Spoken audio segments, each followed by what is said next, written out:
ولی کم کم من فتوای پیشینم با گشتی سمیدونین و اولا دیگه میگفتن با دیگه گفتیستن ولی اولا میگفتن که بابای دونلو اینمی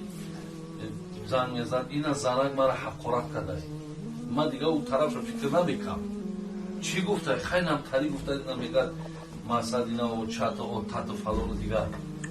خیلی در را ما میگرفتیم دو بچه که گوشه که نمیشود انا آزیم میگیم که برای چی گفته میگه خیلی مقصد حقارت کرده که همین مردک هم حقارت کرد خیلی او هم حقارت کرد خیلی درست کرده که باید همتری باشد درست گفتی باید بگه این خیلی نمیشه که او هم تا خب کنه و تا همین بیختم بگیری گفته این بچه ها این خیلی نمیشه وقت خیلی باید باید چیز ما راه نتیده داره این شد زیبنده زندگی ما نیست بخدا دهنی ما باید این حرفا را باید جا نداشته باشد باید چقدر زندگی خوب و که ما یه بچه این مکتبی که ما داریم از پیامبر نازنین این چیزهای زیبایی که ما داریم بخدا راحت میکنیم یک کسا کن وجود دهنم گرم شید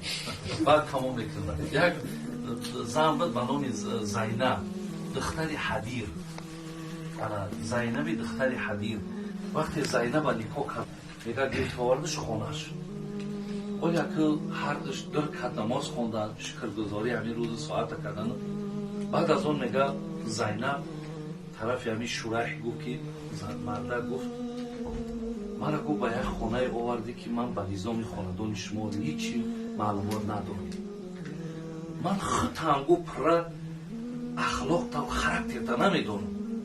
برای من یک خواهش دارم زینب میگه چی خواهش داری؟ خواهش من اینه که چی چیزها موافق طبیعتن که من همون را بکنم و چی چیزها به طبیعت موافق نیست که من اونها را ترک کنم تا من میخوام که دایم ریزاگی دلیت را به دست بگیرم برادر از میگه وقتی شورای ایره شنید ای گفت الله مهربان شکر که انشاءالله بهترینش مرا داده خدای مهربان مرا داده است در حال میگه در برابر زینب گفت من الله را اول سپاسگزاری میکنم که این چه حرفای خوبی بود که از دهن تو برآمد و اینقدر مرا مقصد تو بسیار خرسند کردی ولی گفت من یک گپ به شما بگم اول میگه گفت چیزای تاب و بی تاب همش گفت داده شد بعد گفت که من میبینم که مردها زنها را میزنن من در پیش قول میکنم که من ترا نمیزنم من میبینم که مردها زنها را دشنام میکنن من قول میکنم که ترا من دشنام میکنم زیرا گفت من این مناسبت و این کلمه را که شنیدم من